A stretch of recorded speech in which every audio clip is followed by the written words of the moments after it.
Do not make him your enemy, even though he may seem frail and weak. When a valiant warrior from afar assaulted the grove, he shattered their strength with only his eyes and pointing stick.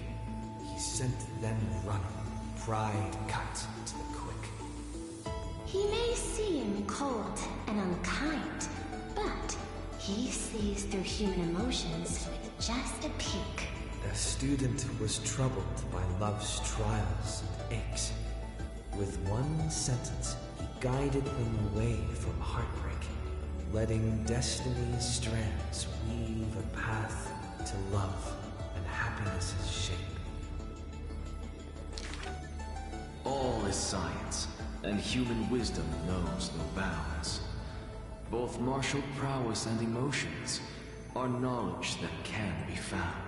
He firmly believes that all things can be deciphered, bared to those who peek. Those that cannot be solved are not mysteries infinite, but only questions waiting to be answered, not obstacles bleak. For those who only protect themselves, the world cannot see their intentions.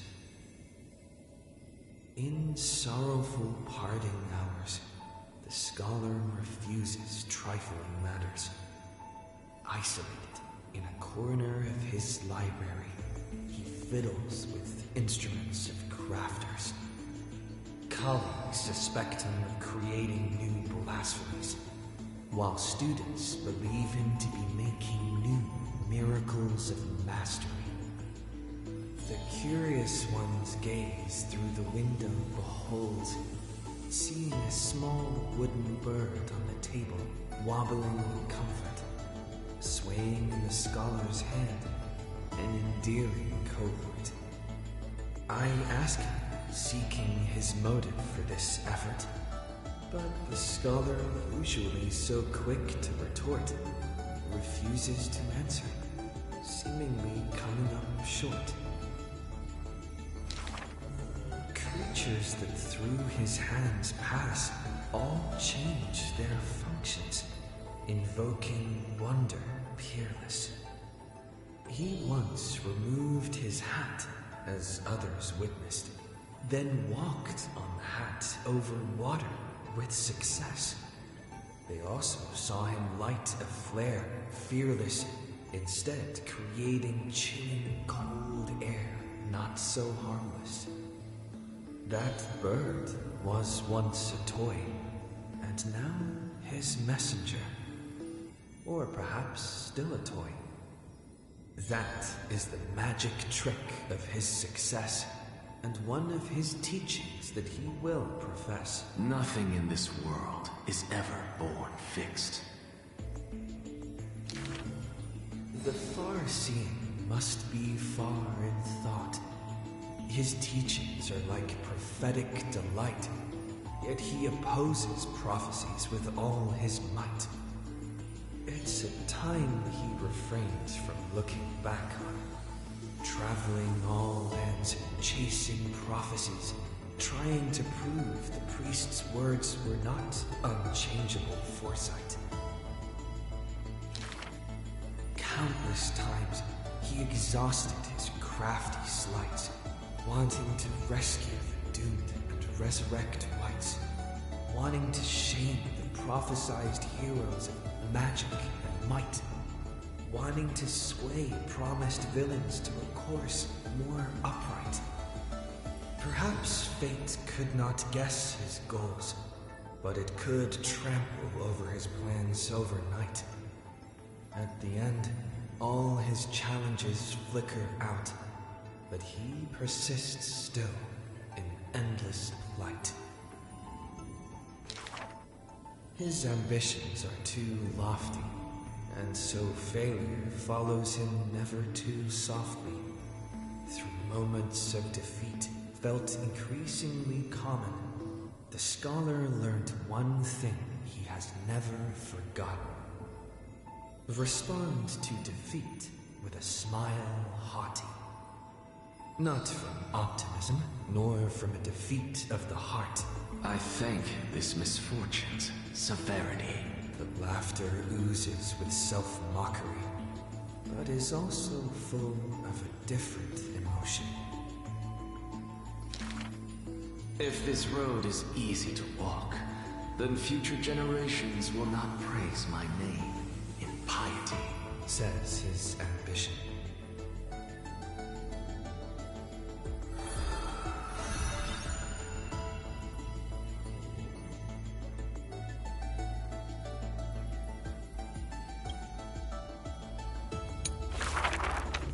On the day that the grove fell, he accepted his defeat and demise, as if embracing truth and heresy. Believe in Titans, and you'll have a happy death. Deny the Titans, and you'll have a fulfilling death. Yet, as the lightened soul bids farewell to its heavy shell, a Titan made an untimely call. Do not be startled, child of humanity. You have a final query in this world. You finally came. He does not seem shocked and lets the core flame take over his shell. Be more punctual next time, if you will. Upon his first meeting with the Titan, the blasphemer is already on his best behavior. And towards the suggestion to reforge his body, he paid no mind.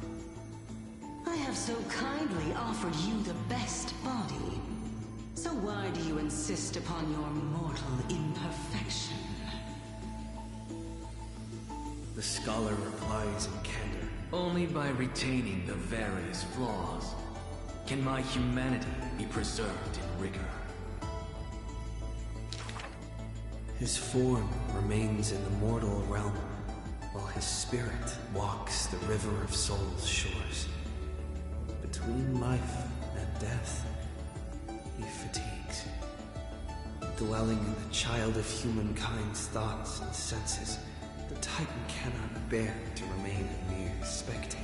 Why not ask me your questions, child of humanity? I am rich in wisdom, and shall speak with no ambiguity. As though an unspoken pact, the scholar asked the god about all things, feigning a humble quest for knowledge. Do you treat me just as a way to answer questions? A mere machine? The Titan got what they asked for. You should thank me, for good questions are rarer than good answers. Compared to the joy of a new life, the scholarly breakthrough carried home alongside death filled the scholar's heart with more fervor. He returned to the Scourged Grove many times, and the black tide followed. Despite his defeat, he never sought help or permission. But at every desperate moment, the Titan would eventually take over one half of his body. The union of man and God. A flawed and clumsy choreography. It happened but once. A perfect harmony. One man, one God, speaking in one breath. Stop stepping forward at the same time as me. The Titan once revealed the secrets of mixing life. A boon, seemingly a blessing, but full of malice. What a tempting bait. But that's not my desired chalice. Divine power is within his reach, but the scholar is not moved by that essence. This long and abnormal temptation is also a trial of elevation, where the sage can achieve all things, but shortcuts alone he abhors with silence.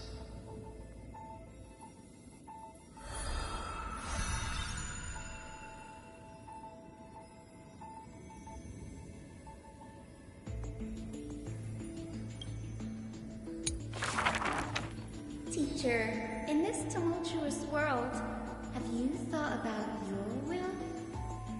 It was just a joke, but the scholar, still at the grove, answered with extreme caution. He has much to say about his posthumous affairs, exhausting all, fearing the smallest omission. Teacher, could it be that you fear death? The assistant asks in concern. It was a question needed, yet he gave no direct reply. Philosophy is the inquiry into death, and I have always considered myself a philosopher. The assistant recounts all of the scholar's final wishes, each mighty as a mountain, asking what seemed impossible. The tombstone must be made of my treasured rare stones, carved with Dromus patterns. But that stone is a miracle of alchemy, tough beyond measure. No chisel could have shaken. That's also his plan. The assistant softly reveals the hidden plot. He hopes that instead of shedding tears over his death, we will find it in us to smile, even in a moment of sorrow. It's rumored that in the depths of the grove, the scholar left a teaching ingenium, imitating himself to the utmost detail. Go back. The living have not exhausted their thoughts. Go back. The dead have no desire to teach their works. The ingenium's words are cold and detached, like the deceased man himself. But if you have no one to talk to, fine. You can sit and converse. Now, the grove is no longer bustling, and the scholar has returned to dust. Thus, few in this world now know how he was also troubled by solitude in life. Someone once suggested, Perhaps your ambition should also find its place among your final wishes. Pointless notion. he dismissed in derision. Unveiling the countenance of the gods is a task for the living. Perhaps that is his haughty position. Such a melancholy topic, yet he insists on feigning a twist, avoiding it altogether. Perhaps these chapters should not be retained. Most are from the scholar's handwritten draft, shown without his permission. Yet there seems to be a voice there in remonstration. It's just the past. What harm is there in revelation? Even in passing, his hubris still resounds in reverberation. The smaller a thing is, the more it shows its weight. The more foolish my name is, the more glory my achievements will be in comparison.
city that warriors look back upon before marching toward the battlefield. The holy city, the sanctuary of all the citizens. Just as the poets of the city have sung, The epitome of magnificence, unbounded benevolence. and the beauty of the holy city is like Aglaya herself, dressed in finery and of noble birth. She is the dressmaster of Akma, the one who weaves with golden threads. But there's one thing she'll never be able to achieve. A jealous whisper can be heard. She will never be able to produce something seamless. Golden threads quiver, and a gentle wind rustles by her ear. She maintains her silence, but others fan the flames. Is that so hard? Her scissors and rulers are better than any garment maker, sculpting forms as perfect as the gods themselves. Lady Aglaya, grace our eyes with your most elegant creation. No. Ingratiating words do not sit well with me, nor do duplicitous machinations. Her gaze flits across the stoa, equally regarding every member of the public. They used to wonder, how exactly do her eyes perceive if something is beautiful or not? As with the holy city that's perpetually bathed in light. How do people tell apart cozy mornings and frosty nights? For the Weaver, the answer lies in her golden threads. Golden threads of the goddess of romance now serve as her hands and eyes. The colors of the world, intertwined with the undertones of human hearts, come flooding toward her. These golden threads are no less prideful than the master they now belong to. As long as the thread has form, it is enough to craft seamless finery. Be it stitched finely and tightly, or cut clean with a single stroke. Hardly a challenge. None of these pose a challenge.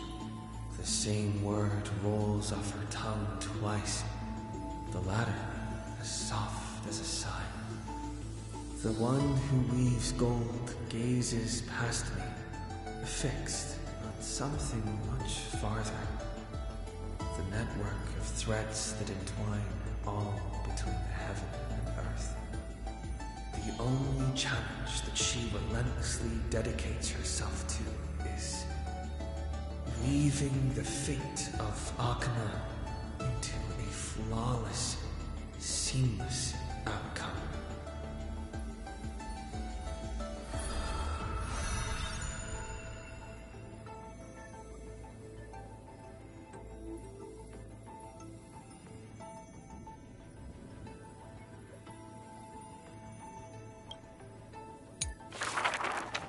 A long line stretched across the square.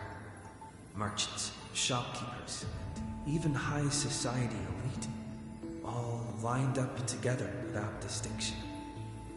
At the head of the line was the path to Aglaya's abode. Is the holy city's fashion trendsetter going to reveal her newest masterpiece? She's about to get rid of her failed pieces!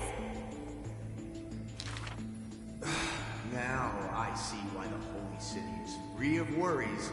Even as the end nears, they're still obsessed with lavish clothing. New to Akama, a visitor from elsewhere ends up utterly bewildered at the sight.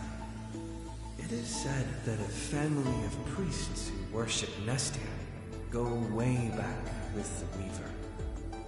But her impeccable gift for weaving isn't meant to serve anyone's pursuit for pleasure. What was once a sacred duty was misunderstood by the beauty-obsessed, who mistook fallen shreds for priceless treasures. Are flawed creations really still worth people's adoration? The Weaver shakes her head. She seems to have forgotten something. It is precisely the flawed hero who walks ahead of the crowd, who casts a long shadow over the world, and who strides toward everlasting daylight. There are, nevertheless, people whom the Weaver is willing to sew and tailor for. Her conditions, though. Beauty sharp as a blade, and the relentless pursuit of beauty. Me! I want to be showered with a thunderous ovation, and lots of flowers. A melodramatic poet speaks out. I want to stir her emotions. The voice of a blushing young boy. Do I fit the bill? My sister and I are refugees from the abyss. I want to get a pair of shoes for her. A seated child speaks up. Next to him is a barefooted girl, staying silent with her head kept low. Unfortunately, gold threads are willful things. They are never swayed by sympathy or pity. A tense and worried look surfaces on the young child's countenance. The specks of dirt on his face brought back memories of a past encounter. Go. The Weaver begins. Go to the 3 children in the city. As messengers of Janus, they will bring him the shoes he hopes for.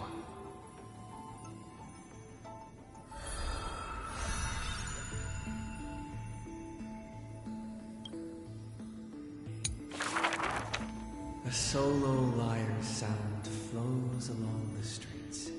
Oh, my lover, why does your mood change faster than the clouds above? The audience's face is covered in sorrow. Oh, how I wish she has clear eyes that are quick to anger and laughter, and dimples that crease in smiles and frowns. For the maiden he longs for has a body of alabaster and fingers carved by scalpels. In her runs blood of gold and a heart woven from threads. She has neither eyes nor dimples, lacking even a face. For she is a Goliath's garment maker, merely a demigod's serf. The gilded dressmaster, the executive of romance. How resplendent would her mansion be above the radiant dawning clouds. Nervously, the visitor opens the doors like parting curtains at a theater. The one with golden thread in hand is revealed, standing betwixt figures of stone. Lady Aglaya, I am Apollos' retainer, here for an outfit to take to my master. He casts sideways glances as he bows, for the garment maker he adores is flanking her mistress, silent as a leaf accompanying a flower. Slender hands sculpted of ivory pull up the dress's train, as if with one breath alone the maiden will be revived. The creation of love and beauty indeed. As the visitor thinks thus, his thoughts prickle the golden threads in the room. If you wish to embrace such fantasies, She declares thus on the other end of the golden thread. you must beware of the scissors that can pierce through the chest. In the ancient theater, There are thousands of plays, millions of shows, where even the god of romance was once an actor. The weaver below the stage savors the show for inspiration. The ostracized poet finally returned home. The adoring lovers separated by misfortune. The hero betrayed fires his deadly arrow into the traitor's heart. The thread known as romance is knit by all beings, by all love and hatred, beauty and sin, memories and prophecies. All that occurs are clothing indeed. Look, the despondent servant buried his love. The dressmaster plucks it up, and into the garment maker's dress she weaves. The elegant garment makers once had beautiful faces, some as knights with swords, some as impassive priests, and put on pantomime after pantomime in the golden thread's light, till the stage shook in a storm, and the black tide tainted the dancers' skirts. She wiped clean their visages, and instilled armaments instead of silk. Use the needle and thread as your sword. She requests the servants who cannot answer. The garment makers are elegant still. They turn bloody and stained slaughter into lithe rondos. For only then can they still dress in new gowns. Only then can romance survive into the morrow.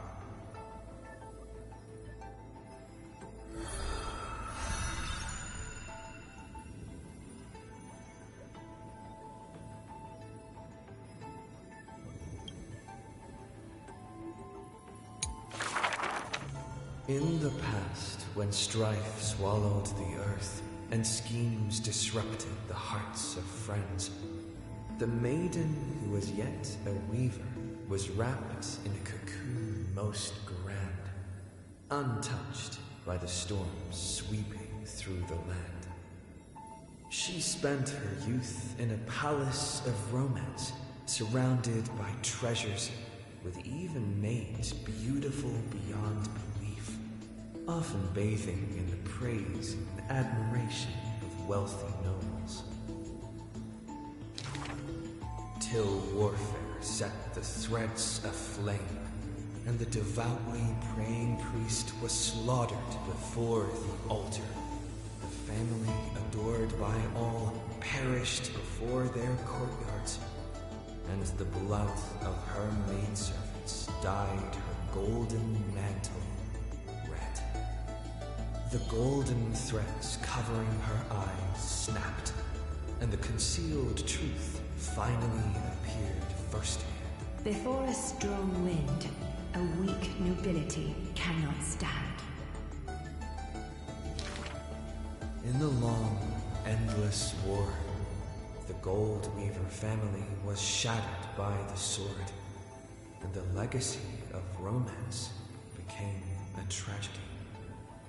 She had a broken mansion and an empty house. The nobles who once loved her, none now willing to help her. All the romance, talent, peerage, and beauty, what use are they in a disaster? As she closed her eyes in melancholy, the maidservant pushed a broken loom to her earnestly. Miss, would you like to pick up the shuttle again and weave for me? The young miss wanted to laugh, but could only respond with shock. For the maid's face was now covered in scars, as she fought to protect her mistress's safety. Though I can no longer see, I still want to don the garments you weave. And yet, when she heard this, the desire to weave overcame her fears. Therefore, in the broken shadows of a house, the loom of romance moved once more. The garments were exchanged for copious gold, buying back her renown of old. Yet beside this mistress most noble, there was always a blind maid in tow, dressed in luxuries unfitting. As the weaver attended banquets, the praises of her youth returned. That majestic lady must be Nestia in the flesh. But harsh words also joined. The mistress's beauty is quite reduced by a maidservant, so unsightly. The maidservant apologized in embarrassment, lowering her head. My mistress, I have brought you shame. Yet her mistress brought her to the middle of the ball, having her garbed in the latest dress as the model. She now knew that praises and ridicule were both untrue, and that romance cared not for beauty of the face. The golden thread of gods exists only within. She is no longer that helpless girl. She already carries the gods' authority and walks the hero's route. But she still cannot hold back the calamity of strife. The unsightly maidservant blocked the dagger aimed at the mistress's soul, and blood once again dyed red something she wove. That was the last time in her life the maid's face she clearly beheld. When sewing the death shroud, she could not control how her fingers shook, often pricked by the needle, sharp and acute. Thus, that pristine white cloth wept with tears of blood and gloom. And when the day of the funeral came, she saw the commoners' endless graves, and the nobles dressed in silk, frolicking in the groves, and sadness overwhelmed her in droves. Is this the destiny unleashed for their act of chasing God's core flames? She kneels before the divine statues and prays to Nestia of romance to look at these garments soaked in blood from the flames of war. Why are those that appear so fair in fact ugly in truth? Why do faces unsightly contain souls cut from noble cloth? Why can the blind see the light? And why do those with eyes only see night? The dying god remains silent. If you no longer have the power to see, then with my destiny, She grasps the burning core flame. I'll exchange for eyes that can see everything. Warm liquid flows from her eyes that now see all. In that instance, she is sure that she saw the manifestation of beauty.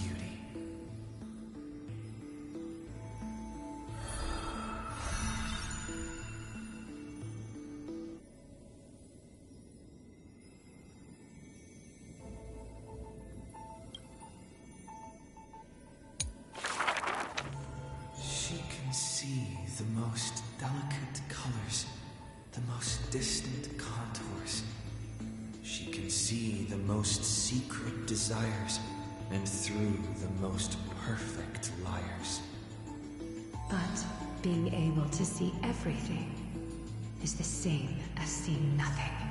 Countless mirages and cacophony surround her with stimuli plenty, casting her into another kind of blindness overwhelming. So she soaks herself in the bath and lets her golden thread go beyond the palace. When the water drops on the thread, vibrate and shiver, she closes her eyes and listens to the echoes silently. She hears how a mother's feet were wounded for treading over too many stones, and is soaking her feet in the hot water bath. She hears children playing next to the pools, and someone is saying loudly, I heard that the Golden Goddess also likes to visit the baths. She's used to bathing alone at the start of the hours of lucid or parting. Her golden hair spread in the water like a throne, like the scattered golden threads, wrapping her again in a cocoon. Yanis's holy maiden silently walks over, scooping up water to wash the weaver's hair, as if cleansing the bough of a laurel tree. That is when the one who sees the core flame finally knows. There's no difference between a demigod and a true deity. The golden blood that congealed through divinity only in this heavy heat can temporarily flow and let this golden butterfly feel a fleeting warmth. Just as she had once touched her own face, falls the final tear her eyes will ever produce. Teacher, I had a dream. She recounts, like a young girl on a whim. The sound of the water repels all disruptions and speech. Such peaceful rest, such sweet dreams. She dreamed of how she was a naive, noble girl, ignorant of the world. She dreamed of the countless nights when she worked, in the courtyards she weaved. She dreamed of being before the vine-covered temple where the wind blew by in a violent stream. Lastly, she dreamed of the prophecy that she heeded, how the ancient sound came through the 1,000 waves and could not be heard clearly in her dream.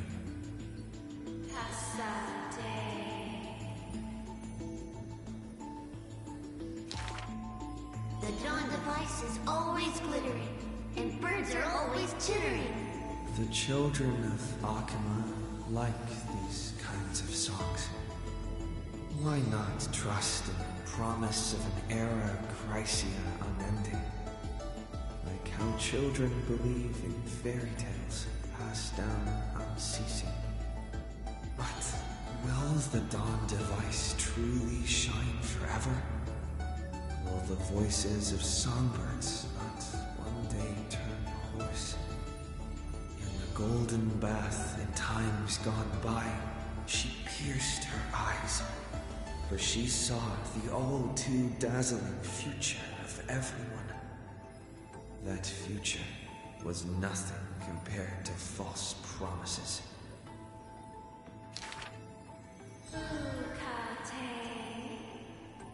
The gods have already determined her destiny and her passing.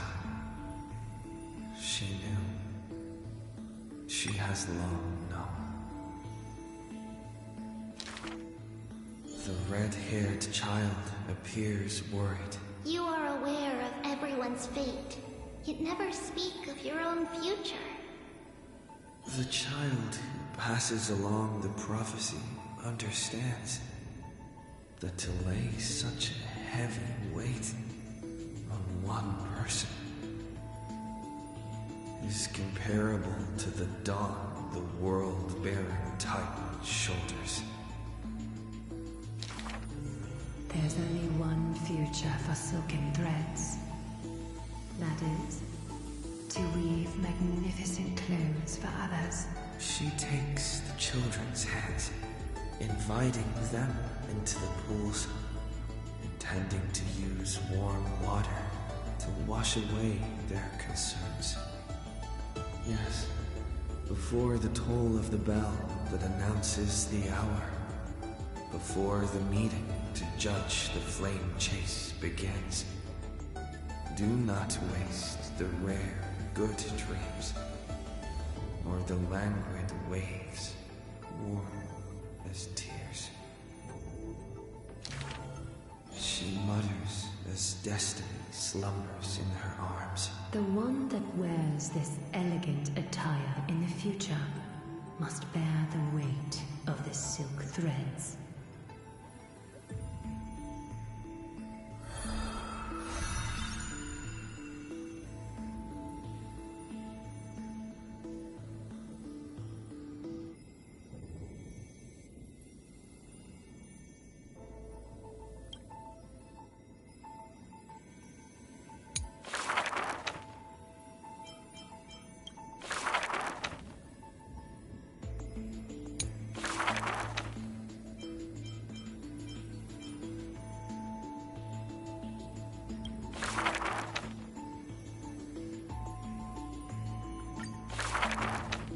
I see a sword that grants death, a shackle of destiny.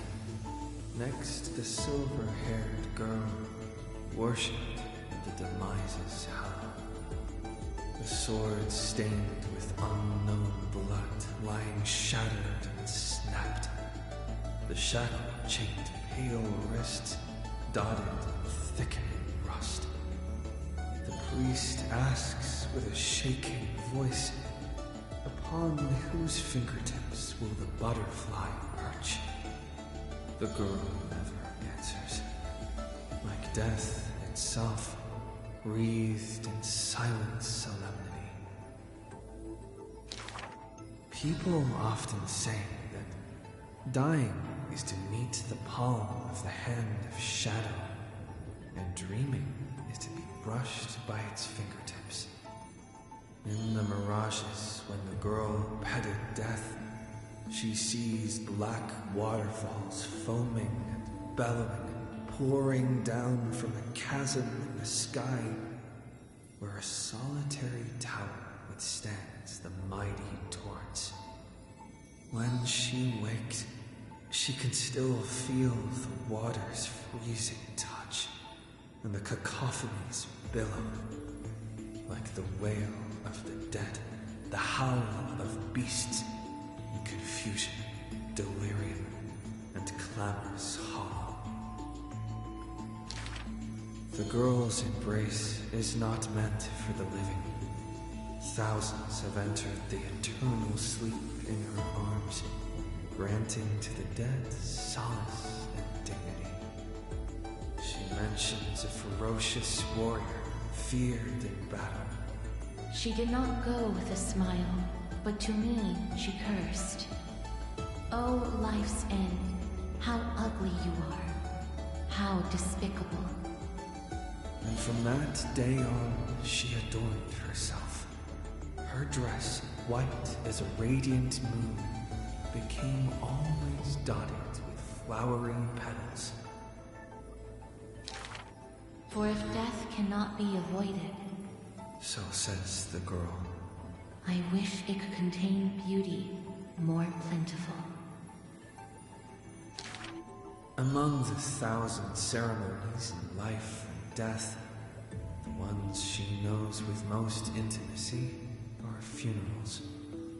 One burial after another she presided over, from the angelic visage of a babe passed in the cradle to the despairing eyes of the mother drowning in sorrow, from the scars on a war-battered general's torso to the unending tears pouring from his bereft widow.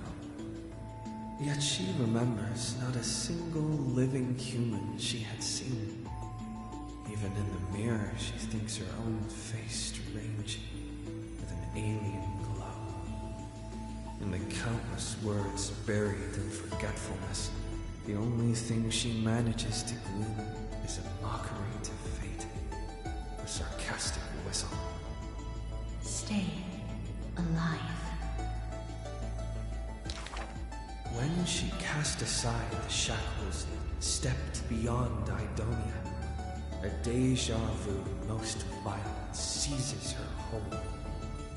Did she, perchance, conduct some previous escape? Illusions dance across her eyes. She had once drifted in an endless river, then drove her single boat out of the deluge. She had wandered in the battlefield covered in corpses, then recovered the path back to life. Why must she escape over and over again? She now knows the answer and quivers, for it is a ludicrous surmising. The woman embodying death walks this world only because she knows she must stay alive.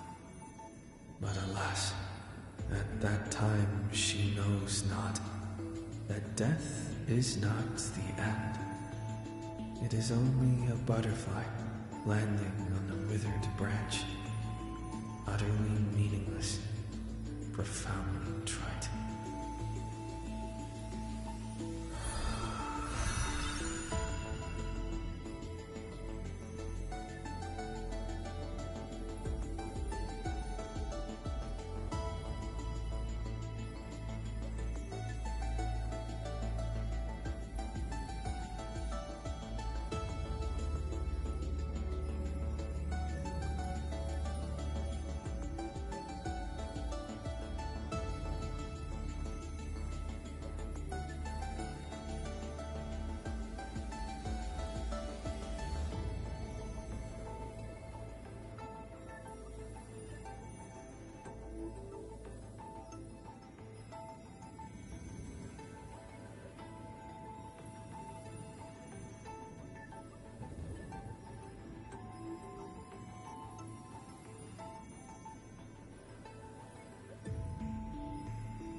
Born with an evil curse, her hand dips into lethal cinnabar and white lead to personally decorate the faces of the dead.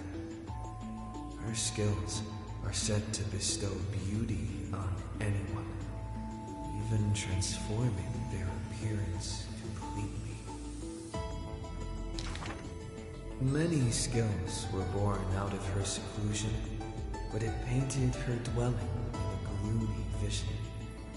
Only a select few have set foot in this mansion, and the thief and the weaver were two such lucky persons. The girl converses with all items in the house, with specimens, tea sets, and even pillows in profusion, as if she can hear the responses of these non-living things. I have always lived in isolation. Out of courtesy, this is how I practice my words and actions. 'Tis hard to believe her explanation. Her face when talking shows such a gentle disposition that unless she is telling fabrications, she must regard her partners as mere children. Thus, people passed these rumors down. Within the area of her encirclement, all things became frozen, escaping time's increments. It is an exaggeration, that is certain. People only found an ancient lion's head in battle's ruined armaments. Those words are true. The head itself was nearly dead. Though they won in fierce battle, the warriors were powerless to turn the tide. It was the embrace where death dwelled that gave early release from their pain.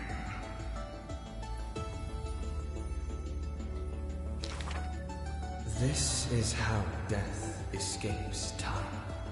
She keeps every final embrace hidden in her immortal heart.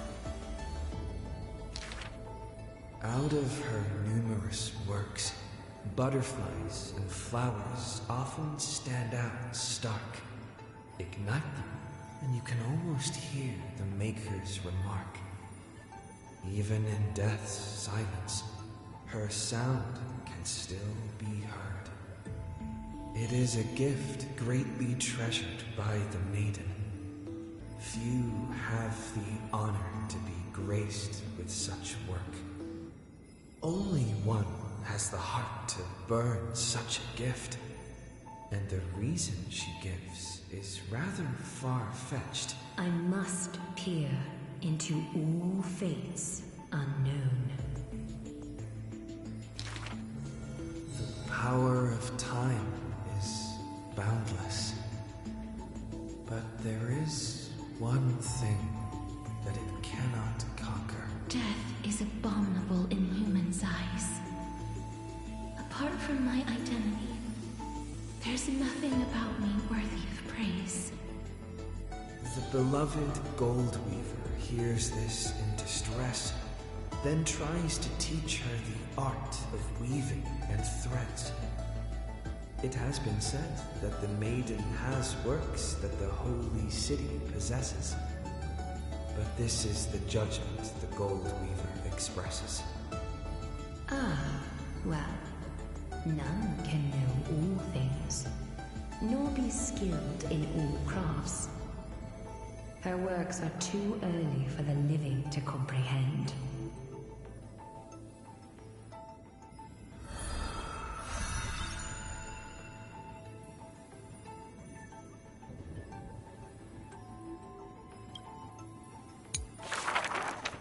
To the dead, when she bids farewell, she casts the slate into the fire, an act futile. I have never heard of lands with such customs. At this time, something drizzles down the slate, full of colors, seemingly tears for the reaper of chills. It turns out the slate is inscribed with poems, and every phrase is diligently colored with skill. Before people pass away, I write down these poems. That is the limit of the girl's answer, and she only responds with silence for requests to read these poems. As time goes by, she finally opens her petal-veiled heart, and the reason behind her reluctance to show her work is finally clear. My poems are still too green. Not worthy to be art. It stems from the girl's shame and discomfort. It seems the girl once also loved to imagine with effort, and many wild tales were written on her part. A misunderstanding is what made her cease this art. It was a pair of arch-enemies who gained fame in the war. One of them burst into laughter after reading the girl's poetic words. He and I clearly wish to kill and tear each other apart.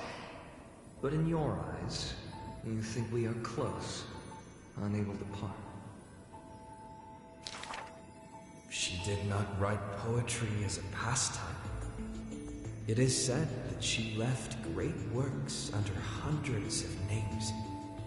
In different times, she even criticized her previous beliefs, making her identity even harder to assume. I still found her weakness after many twists and turns. No matter how fickle her thoughts, she never lost faith in those words regarding the value of fragile mortal lives. She is heartbreaking and enchanting, She is the fingertips of death and the ghost of love and poetry. However, those poems have brought her many complaints. The poems that her hands composed all lack an ending of any kind. And the Maid of Death has no desire to continue them.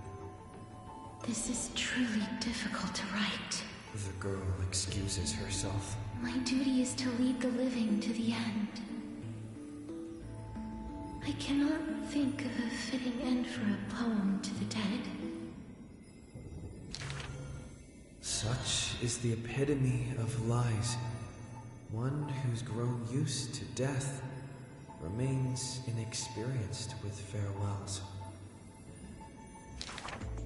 Therefore, I extend her an invitation. In this story belonging to herself, she can leave an ending reserved only for her. What she brings is not only death. She thus replied when we first met. And when we meet once again for the last time, she again deliberates over this closing statement. Apart from death, there is something else that is worth remembering. That is the journey she walked.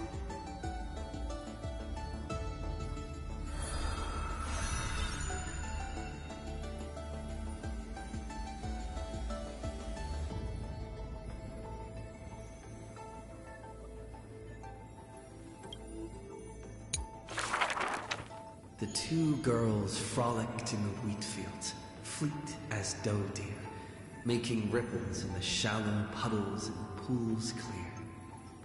As dusk approaches, the exhausted girls collapse over the wheat heaps, talking about their longings and dreams of literature, love, and a journey through a world dear. Oh, Sky, slow your closing gaze. How I want to keep this moment in my hands forevermore. On that day, the breeze was warm and gentle. At that time, death was soft and fair. The broken-winged butterfly falls by the window, bringing with it a scent of melancholy. The girl looks outside. Golden wheat fields rolled endlessly, stretching to the horizon. Holding to the chair, she tries to stand, only to find her legs trembling and feeble. Don't worry, Alexia. Her older sister whispers beside her ear, and on her sister's shoulder, the girl weeps mournfully. And time thus becomes silent, painted with sighs only. When hearing the healer's diagnosis, the girl remained deathly still.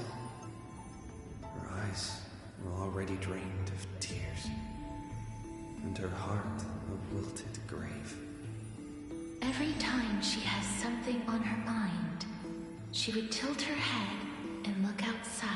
Her sister follows her gaze, seeing a barren field turned by wind into a desolate gray expanse. Till one day, when the girl looks outside, she sees a dash of dark blue, most brave. It's a flower my sister planted. Like the torrential river of life, it pours into the depths of her heart. The flower is called Antilla. Even in the Netherland, it's rumored to thrive. You are the quiet in my heart, amidst the chaotic choreography. That seems to be its choreography. When the days are warm, the sister would take the girl on long journeys, through the flower fields, gazing upon rivers, napping amongst the grove. A discussion hardy. After I die, I want to become an Antilla flower and become the quietness in your soul. A thoughtless word from the girl gains her a wrapping on her forehead most dainty. Do not speak of dusk when you have yet to see the dawn. Dew drops from the petals as wind pulls on the leaves, and the two of them sit in quietude. The girl asks for the means to tend to the garden, and while her sister sounds concerned, her heart is relieved. But the concern is well-founded. The girl tripped and fell into a mire. She gazed directly into the eyes of death in that dark pool, bottom unperceived.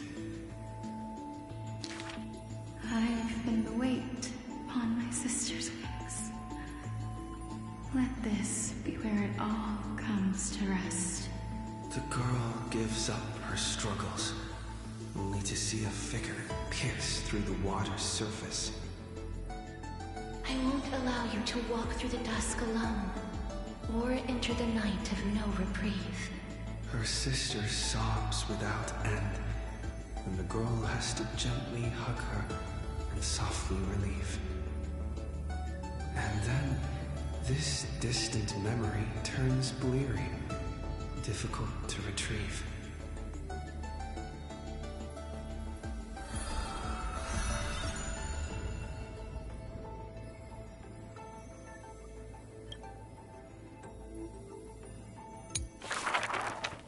The river of souls flows to the other side, wrapped in the land's night.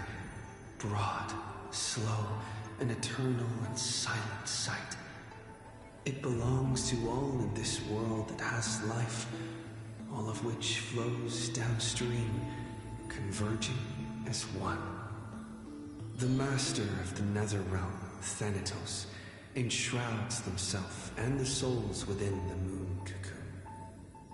The dragon, born from the cocoon, carries a girl, soaring upstream the river of souls, defying its eternal flow.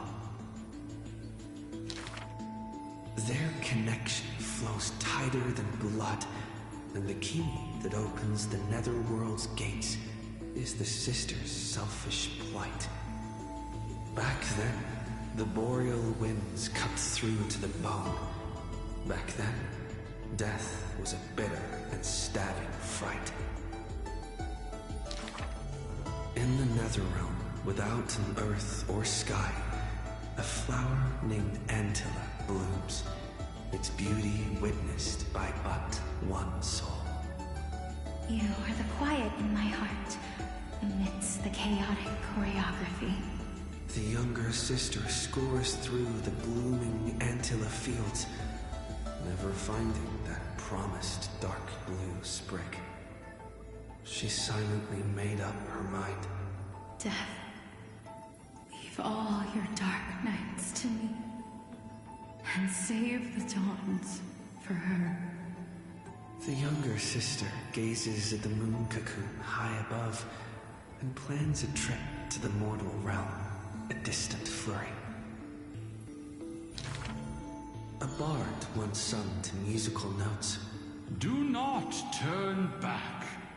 Oh, do not turn back. The long hand of shadow will retain the dead behind their gates.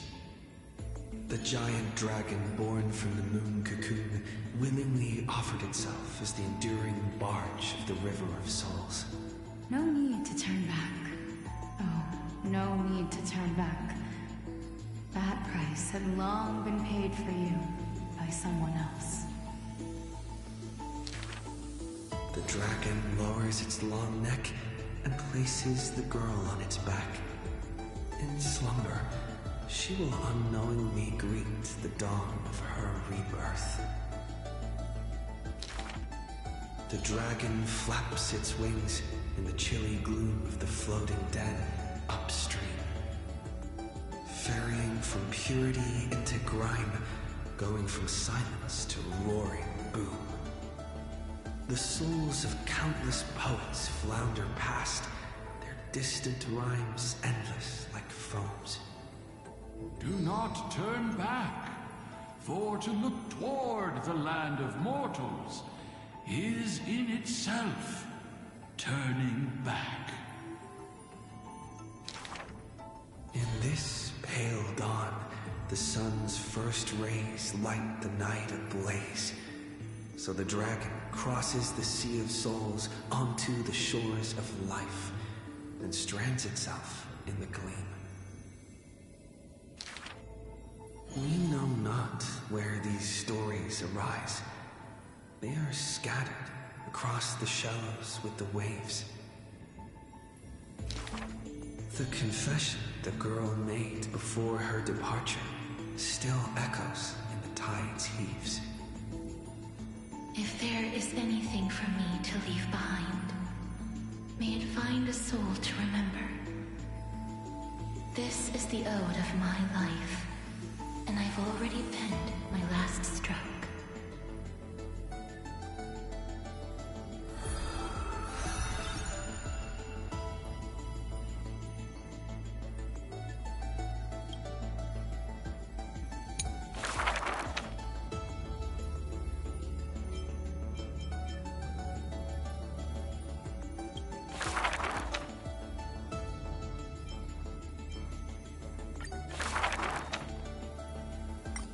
Among the soldiers, there was the famed city-state, Kremnos, a place every warrior longed for.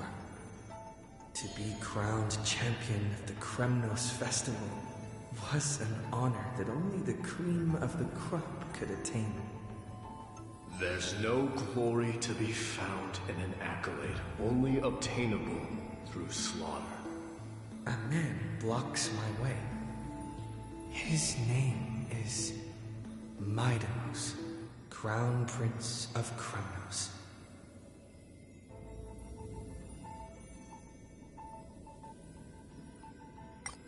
Among the soldiers, despite being a man of few words, news of his deeds had traveled far and wide. His tale is an extraordinary one, they say.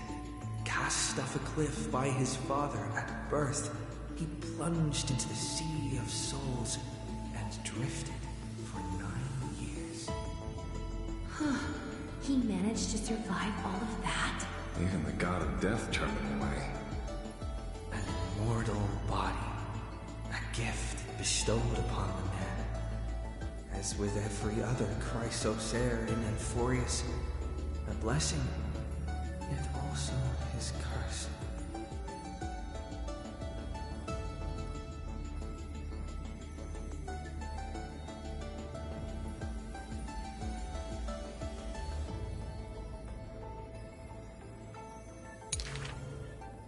The taciturn man is seated at the table, expecting me to break the silence.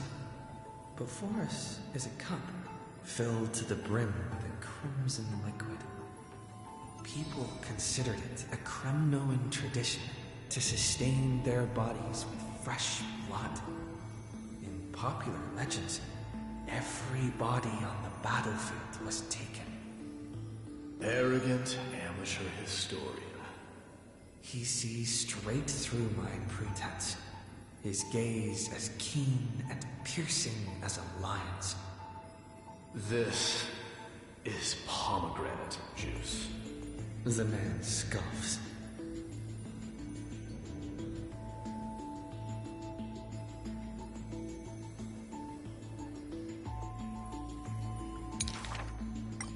The reason it's called a wild tale is because Castrum Kremnos has long vanished. When their god descended into madness, the city likewise became shrouded in fog. Rumor has it that during the final battle of Castrum Kremnos, this man too took to the battlefield. cutting down countless foes, fighting in a sea of blood. He drove his spear through the heart of the enemy king. Yet the tip of that spear was directed at his own homeland.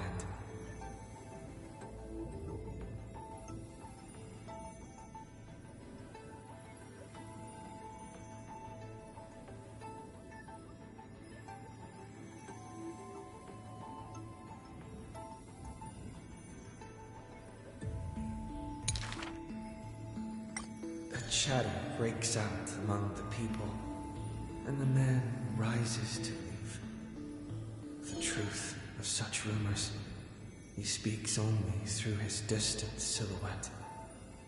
A silhouette of a body that has withstood endless trials and faced death innumerable times, but bore not a single mark. Mydenos, a hero of yore, now a traitor to Kronos, the patricidal crown prince.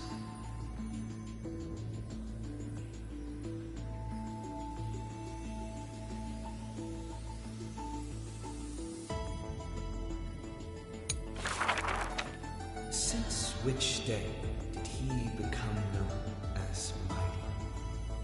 His strength rivals all lands, but the man pays it no heed. For only the authority of a king can end another king, and only strife can end strife. The torrent of conquest crosses the barrens, yet with homeland's blood, it is destined to be stained. None dare to shake his hand in greeting, for his hands burn as the blazing sun, soaked in the might of the flames. What a mighty feat it is. In the aftermath of defeat, the man digs graves for the deceased soldiers, burying thousands with his own hands. In that fight, he crushed all invading blades with his fists. A body immortal may never fall, but tears of pain in his heart still flow. His years of drifting made him detest water's waves. They say that is the reason he's so unwilling to weep. But in Idonia's blizzards he once did cry, a tear shed among the storm and frost that bloomed into a lily stained with blood. Like his undying body, the flower never wilts. In time, the entire world will turn to ash. This haughty man shall be the one to leave behind the world's final beauty, though none are willing to believe.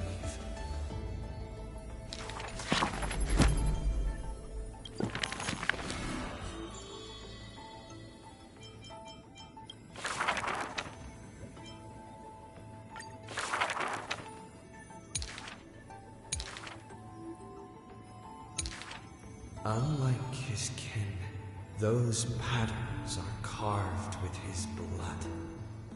A matter so suspicious, it stirs the ambitions of the mundane. A blade that can cut through the mighty must be enough to slay gods. The people to this day still seek it, yet it is simply a tradition he follows closely. Do not let your enemy notice that you're bleeding, and thus convince them that you are someone unsurpassed, a warrior supreme. The stories of the past forged his body. Apart from Kronos' traditions, what do you have left? The white-haired friend once asked. The man goes silent and still, his gaze burning into the horizon, looking for a distant past. In his days of wandering, this same question was asked by thousands upon thousands, and he never denied. That is why I walk on this path.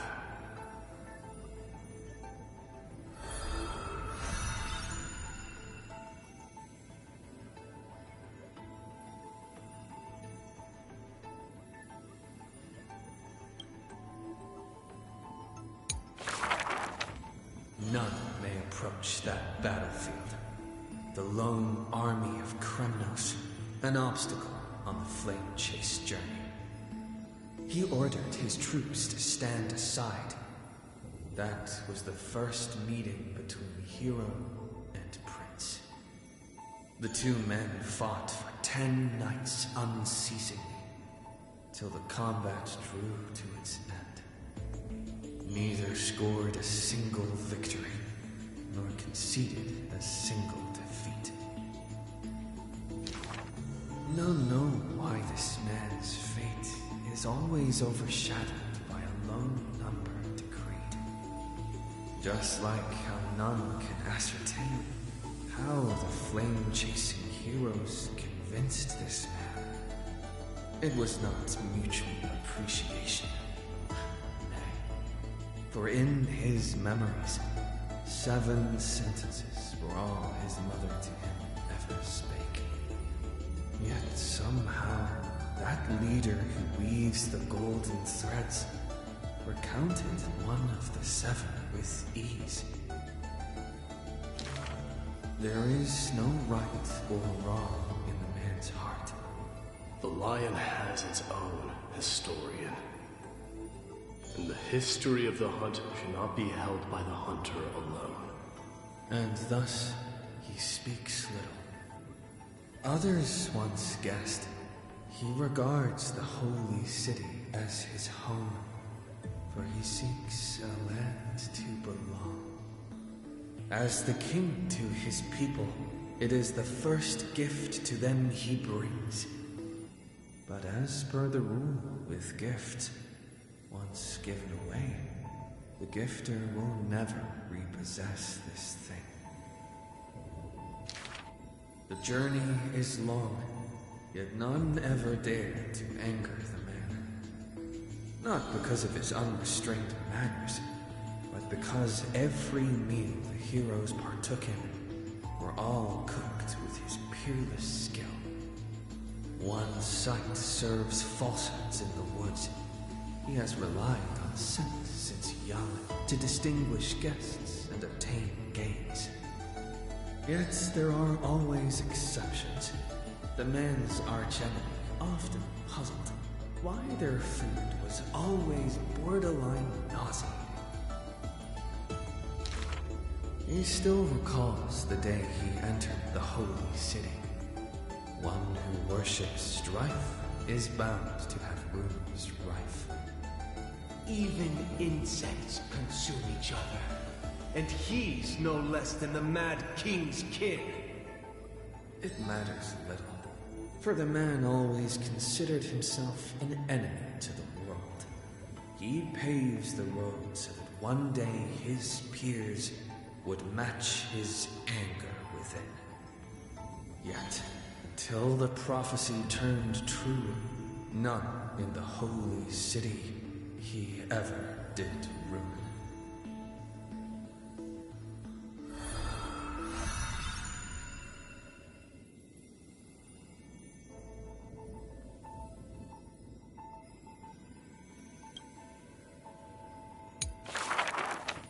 To die for glory is not eternal sleep. This is a lie all Castrum Kremnos keeps. The world after death is superior to reality and basks in light. But such vague poems the Crown Prince would not easily believe. Cowards who dare not to look death in the eye. He declared thus on the day he returned from the stream of souls. Longing for a martyr's heaven and reciting self-deceiving stories. His words are sacrilege incarnate, more arrogant than his blood and family True warriors should treat that paradise with spite. Many followers thus stop, no longer following his steps, for they feel this young man's words, compared to poems, are even more absurd. A body immortal equals not perfection. The man braved dangers endless, simply to seek his weakness. In his greener days with more amateur skills, in crises where death denied him even after kills, he learned why curse is a synonym for blessing, for he saw that visage of terror at life's closing. The man seems unmoved when this past is mentioned. Having braved death 9 times, he who was once lacking now excels above everyone else, still rising. Yet, when asked if he's still as ticklish as when he was a child, he does not answer. It's a wild tale he won't care to opine. It's said that Castrum Kremnos has secrets divine, through which the king's power has passed a one-man army by strength in their bloodline. Therefore, a traitor who does not inherit the throne is a king most infirm. As the protagonist hears these words, he refutes not, but openly responds, These are not rumors unfounded, but will they matter if my deeds eclipse those of all other kings, achieving glory beyond? Never turning back in war, he seizes all our glory. That rumor in the war camp of fury often casts a shadow on a man's heart, indestructible and fiery. When campaigns become mired in terror, he sends his army to places safe and secure. Yet alone he goes to fight, knowing death can touch him ne'er. The Kremnoan detachment who follows him in livery all die in bed, devoid of glory. They have their share of grudges upon death, but the man has no regret, none necessary. Your glory lies not in death, but in my hands. The dust settles, and strife calms. A deathly quiet covers his father's realm, and the man alone returns home.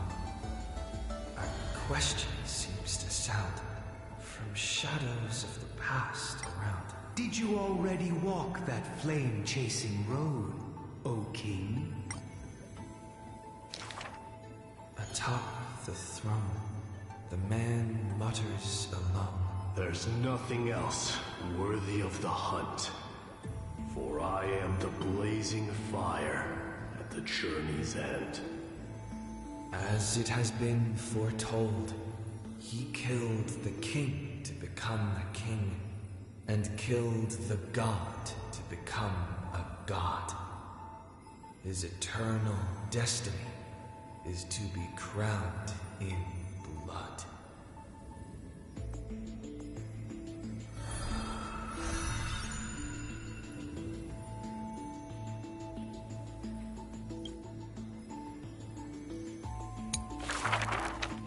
As always, to perceive the man's fury, one must do so 7,000 paces away.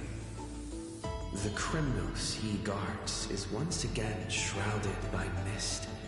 Rust, blood, and fire are the ceremonial ode to the demigod.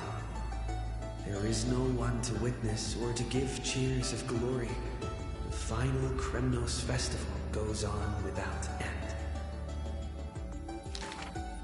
The victor shall embrace death in silence, and his glory will only be remembered by the defeated array.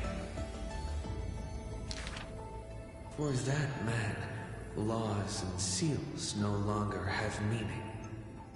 War and battle never cease for a single minute, each passing day indistinguishable, morning and night entwined. The corpses pile up, filling ravines, forming mountains strong. He carved time with peak's edge, and counted the fleeting years by fires of war. Sometimes the lion would climb to the hilltop to look down on the world and search for friends in longing. The distant heavens and earth stretched vast and boundless, but their endlessness felt ever more remote. Like Nikador, he cannot escape Magnus's clutches.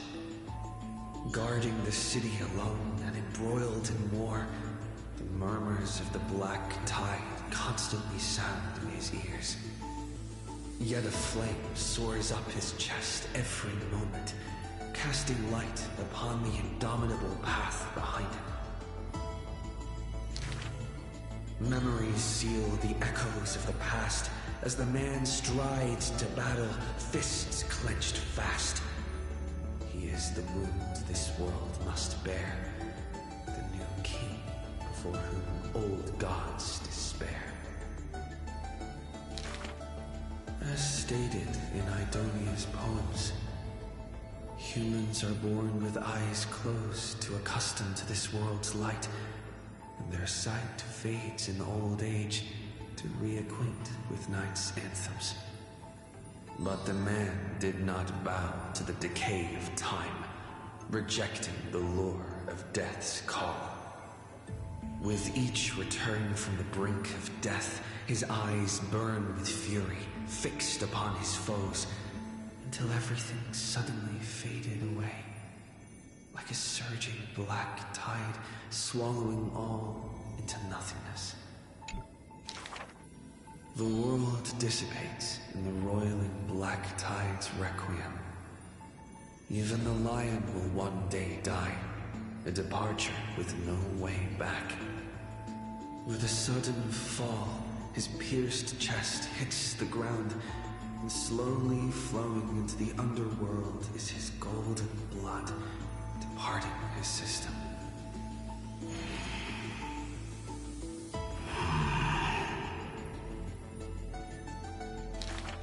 But that gaze, fierce as flame, never dimmed, not even in death, looking beyond those flame-seeking figures, reaching far toward the endless horizon.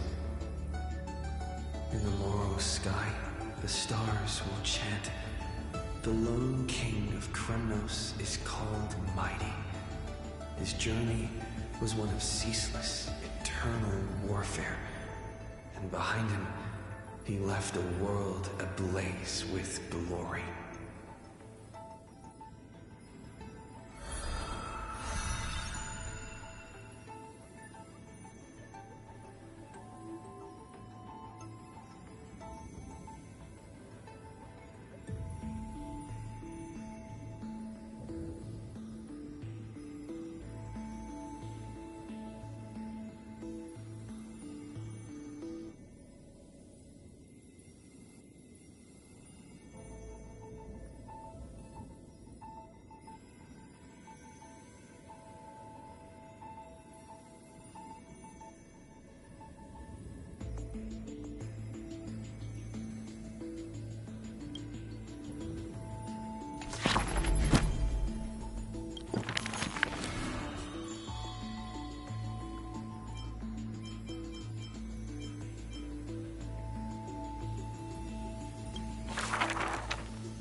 On the leaves, the rustling wind plays a melody.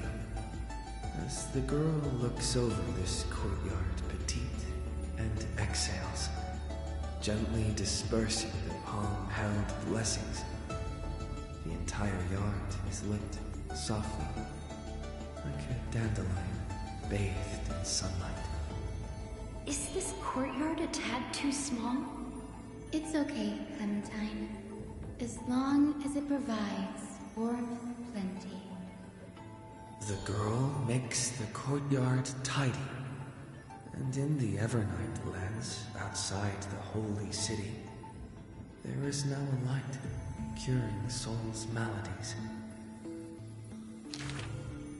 The girl's skills can bring forth miracles, but today she welcomes a patient quite special. Welcome to the Twilight Courtyard. How can I help you? The gravely patient shakes their head. The end times are coming, and we all wander more and more. Oh, you may heal our wounds, but you cannot cure despair. The girl watches the patient leave, and her heart swells in sorrow. Clementine, prepare some things with me. I want this place to be brighter tomorrow. The redhead child takes the girl's hands. Long time no see, Hyacinth. Are you here in Akama for a visit, or do you need help from us? The girl recounts her needs. I want some shining things, even if they are considered junk. Multicolored paper bags, crystal clear glass, cottons variously dyed, and jingling wind chimes. The girl brings them back to the courtyard and spares no effort to decorate all around. And when some fireflies wander in, the girl is all smiles. Little ones, thank you for your light. The patient returns here and opens their eyes wide. Multicolored dreams on the rooftop now reside, and the lawns contain the sweet whispers of sunlight. A soft breeze passes with no hint of cold, only serving to wake the playful chimes, ocarinas of delight. Wow, there's light everywhere. What a warm place. The news is soon spread by the grove, and people with empty hearts visit in droves. The girl prepares candies and tea and listens to every visitor's complaints.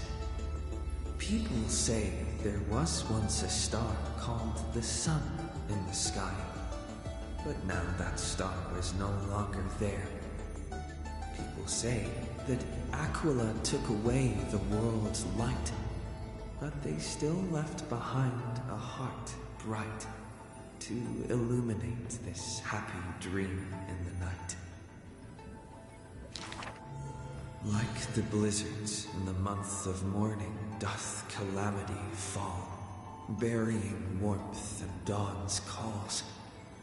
Orderless tides swallow up the grove of reason, and that tiny healing haven is also extinguished, broken and barren. When the girl, far from home, hears of such grave news, the wind brings to her a moment of confusion, but it also evaporates the tears that briefly sparkle into being, and the girl still smiles, bright and happy. Soon, the people of Akama see once again the girl collecting more pieces and tokens, wanting to rebuild that pure haven. But she never realized that wherever she stood, She herself was that holy courtyard, that light-filled haven.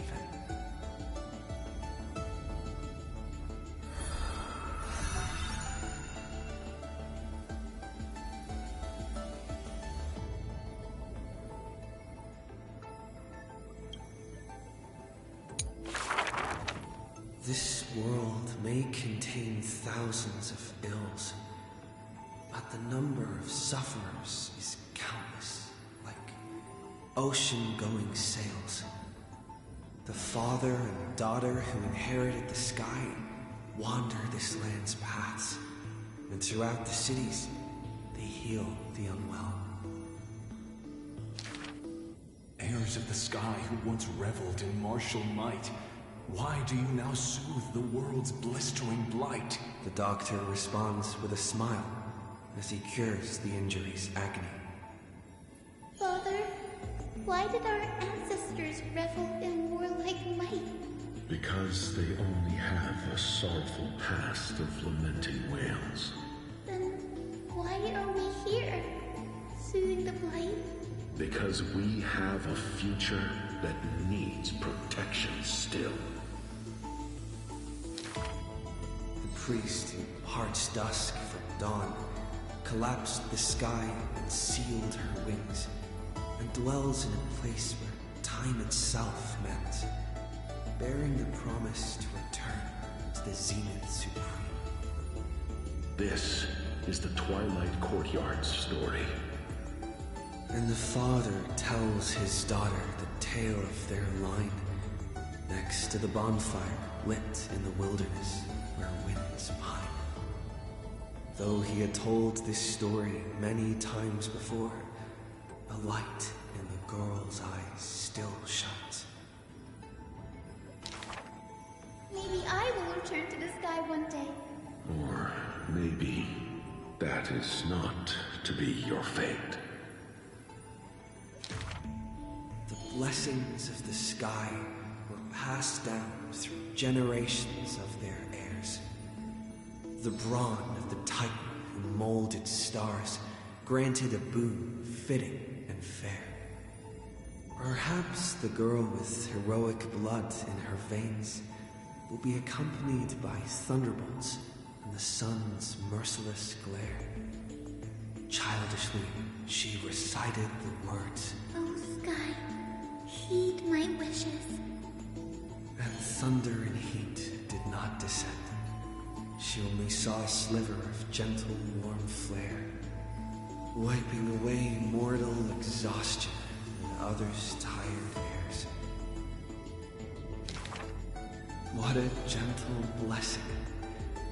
All said that she must be a savior saint, bringing light to the land, even if faint.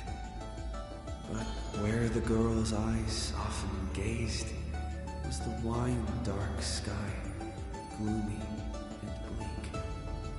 The god is also sick. That grand longing to save the world may be no more than the girl's feeble dream. But her father treated it as his greatest treasure, and taught her all the ways of potions and creams. That girl, therefore, always accompanied the gentle master of healing and repair. And she brought glowing faint light to the night, dispelling pains and mending the world's pitchy blight. Father and daughter often rested in the silent courtyard under the giant tree. Yet today, at that place, only one solitary figure can be seen. On that night, the healer spoke to a visitor throughout the night. On that morning, he bid farewell to his daughter for the first time. He will heal the ill at a faraway place where the end of days approaches, and no family of his should follow. You have learned the craft of healing and understood the blessing. But A light more radiant still is needed to heal the entire world. The departed healer never returned, and the girl never left.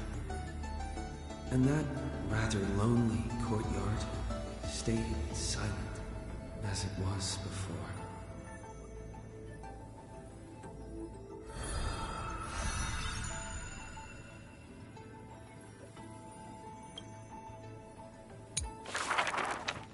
A good student who often did stupid things.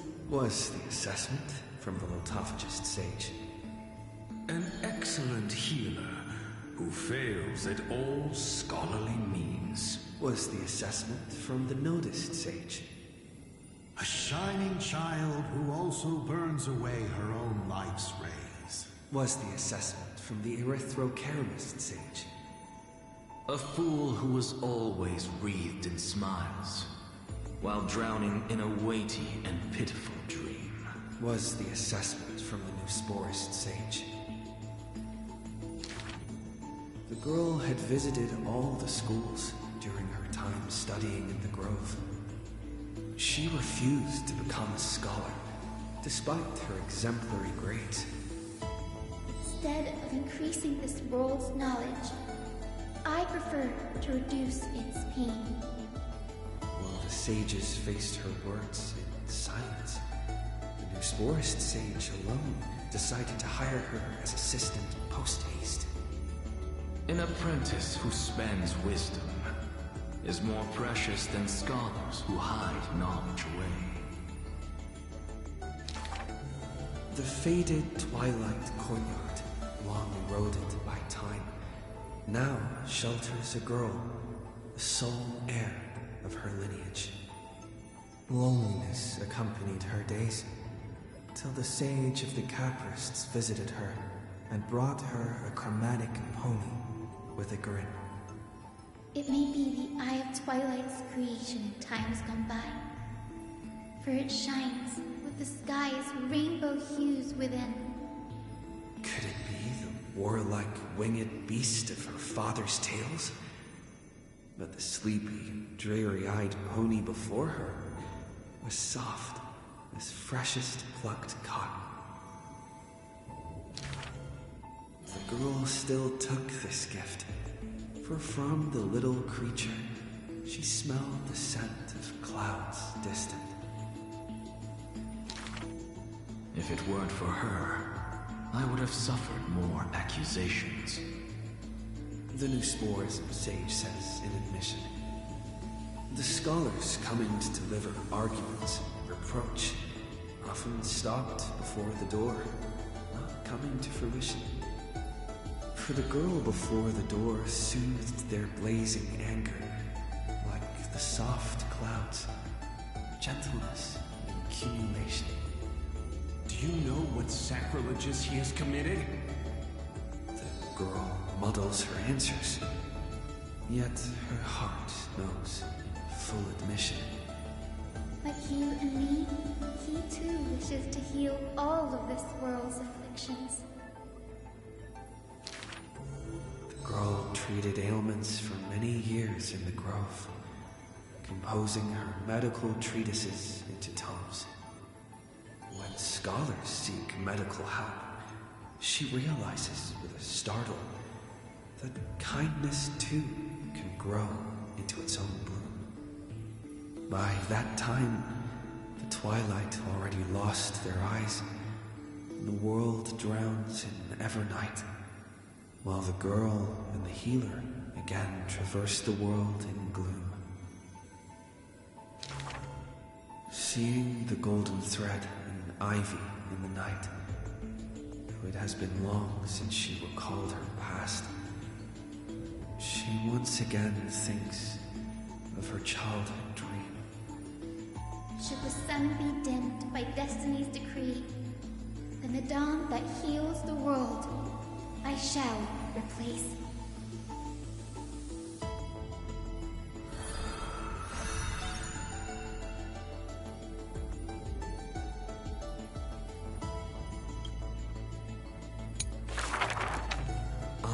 that day, the dawn promised by the Sky Father shattered in haste as the black tide surged, breaking through the walls with relentless grace. In a quaint yet exquisite courtyard, two bitter foes meet at journey's end, their fates entwined in fate's regard. With no escape, no road behind, they trade a weary smile in kind. Together they gaze at the heavens of fire. If I can ever see the faint light again and stay alive. Then, Outlander Nemesis, you I will forgive. Not long ago, as the romantic demigod closed her eyes, the girl bottled her tears in sorrow and once more opened the dim-lit garden wide. Two figures step into the courtyard's gate. A general of criminals, her body torn, by vengeance bound, by fury swayed. A noble of the holy city, once wrapped in gold, now haunted by a fate betrayed. A simple injury, or so the girl believed, yet the two women met with scorn, their words like blades. Because their children fled in love's embrace, while bloodied pasts left scars in place. A feud unbroken by countless years, a chasm carved by blood and spears. This was a sickness beyond the girl's touch. Just do your duty as a healer, girl. Family feuds are like sunlight and storm clouds. They cannot mend. At last, the girl saw it clear. The courtyard's birth, in days of yore, was born to mend the rift of dusk and dawn. Then I will make every effort to have you cast aside your difference in this faint light. Before long, the general's wounds were healed, and the noble's worries gently repealed. Yet when their gazes met once more, the loathing within remained unswayed. The girl then spoke the tale of her skykin, of a grandmother's sacrifice, a father's flight from within, of ancestors who descended, leaving their feud behind. Their hands in hers, she held them tight, yet flames of hatred burned too bright. She did not waver or despair. She just smiled and gazed upon the sky. I will use my own fate to prove to you. The courtyard, once bright, lay steeped in night. Hanging blossoms and wind chimes all swallowed by the black tide. The general raised her spear for the noble's sake, while the noble whispered prayers for the general, gentle as a lake. If I can ever see the faint light again and stay alive. Then, Outlander Nemesis, you I will forgive. The death they awaited never came. Instead, a cascade of colors fell from the heavens, simply there, protecting them both. The sky still burned, dark and low, yet her words lingered, a gentle ember refusing to fade. I will use my own fate to prove to you. Day and night can be mended, and so can hatred be undone.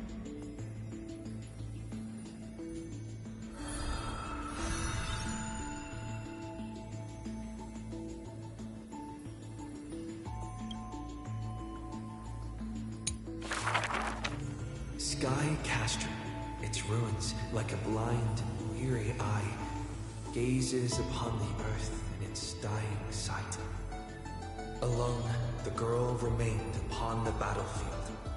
No time to shy from the searing gold, no will to wear her usual smile. She fought her way to destiny's edge. Of the crumbled mural, but one piece endured. A corner betraying the day thunder night, dazzling in blaze. She placed her hand upon the mural, pain seared through skin and bone, as the picture claimed her within its lines. Nothing is mightier than the sky.